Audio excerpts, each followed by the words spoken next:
Blizzards and ice are blanketing northern China right now, shutting down roads and stranding passengers. China News has more. Northern China is being hammered by heavy snow and ice. In Harbin, roads have become impassable and countless drivers have been left stranded, many overnight.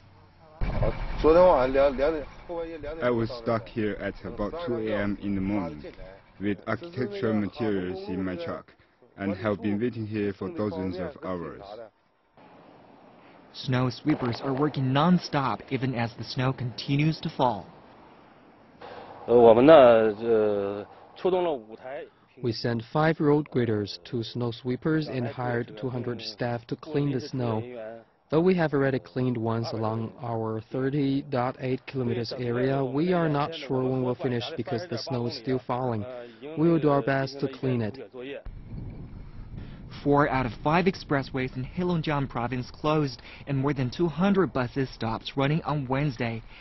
Meanwhile, the Harbin Taipei International Airport closed for more than 4 hours.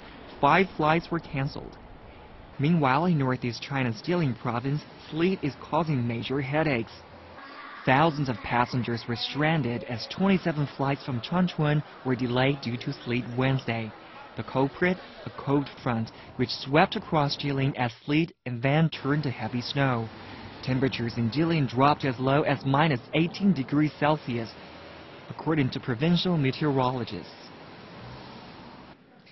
So far, the winter weather in northern China has delayed more than 60 flights and caused countless highway closures.